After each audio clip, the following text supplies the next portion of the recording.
दोस्तों नमस्कार। आज की इस एपिसोड में हम लोग बात कर रहे हैं श्री श्री सुंदर माधव मंदिर के बारे में, जो कि ओडिशा के गंजाम डिस्ट्रिक्ट के पुरुषोत्तमपुर शहर में है। पुरुषोत्तमपुर गंजाम डिस्ट्रिक्ट के ऋषिकुल्या नदी के किनारे बसी ये छोटे से शहर के बारे में शायद ही आपने कभी सुना होगा, लेकिन आज जो हम लोग आपको बताने वाले हैं वो ओरल हिस्ट्री का एक पार्ट है, जिसका ना ही कोई प्रमाण है या तथ्य है, बस है तो लोगों के मुंह से सुनने वाली कुछ इतिहास। ऋषिकुल्या नदी के किनारे बैठे इस शहर के बारे में जो किस्से कहानियां सुनने को मिलती है वो बहुत ही अनोखी है। दोस्तों, यहाँ पे जो शहर है इसको किसी राजा महाराजाओं ने कभी बैठाया था और उसका पहला जो शुरुआत किया था वो किया था ओडिशा के गजपति महाराजा पुरुषोत्तम देव।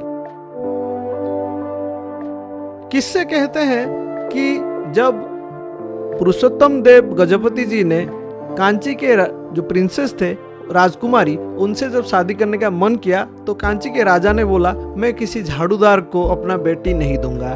तो इससे रूठ के पुरी के राजा ने, गजपति राजा ने पूरे सैन्य के समेत कांची पे अपना जो है अटैक कर दिया और कांची के राजा को परास्त किया। उसके बाद उनके बेटी को हरण कर ले आए, अपने मंत्री को बोले कि इस लड़की को लेके जाओ और दुनिया के सबसे अच्छे झाड़ूदार कोई मिले तो उसको इनका शादी कर देना, उनके साथ शादी कर देना।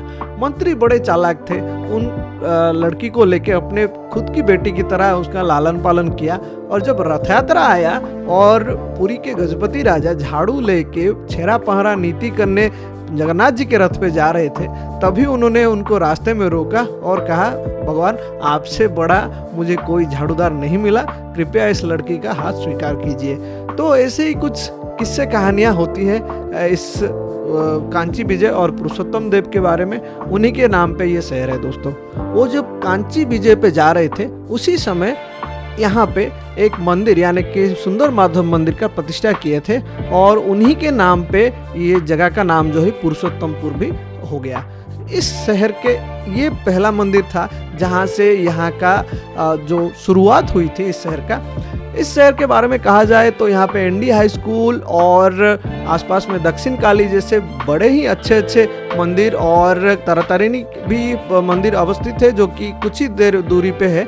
आप अगर ब्रह्मपुर से आते हैं तो पहले तारातारिणी जा सकते हैं और आते समय पुरुषोत्तमपुर और फिर दक्षिण काली भी होते हुए आप जा सकते हैं। इस मंदिर का जितना पुराना इतिहास है उसको कहीं पे भी डॉक्यूमेंटेड हुआ नहीं मिलता है, यहाँ तक कि गूगल मैप पे भी इस मंदिर का कहीं पे मेंशन नहीं है। हालांकि इसके बाजू में जो है एक शिव जी का मंदिर है जिसको कपिलेश्वर शिव मंदिर कहा जाता है, उसको आप गूगल मैप पे पा सकते हैं और उसी को ढूंढते हुए अगर आप जाएंगे तो आपको ये मंदिर जो है मिल जाएगा। गूगल मैप का जो लिंक है वो मैं आपको वीडियो के डिस्क्रिप्शन में दे दूंगा, आप वहाँ पे जरूर जाइएगा। दोस्तों, सबसे बड़ी चीज़ और अनोखी चीज़ दोस्तों, यहाँ पे अगर आते हैं तो यहाँ के जो पंडितों से यहाँ के इतिहास के बारे में जरूर पूछेगा दोस्तों।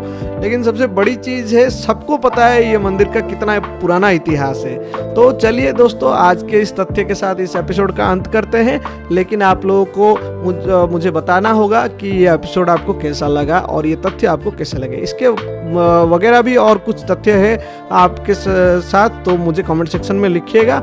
और अगर ऐसे कुछ जगह हैं जिनके बारे में कहीं पे कुछ लिखा हुआ नहीं है या जिसे हम लोग किंवदंती बोलते हैं, तो उस जगह का तथ्य मुझे दीजिए, मैं वहाँ पे जाऊँगा, उसको कवर करने का कोशिश करूँगा। तो चलिए दोस्तों, अगले एपिसोड तक आप लोगों को नमस्कार।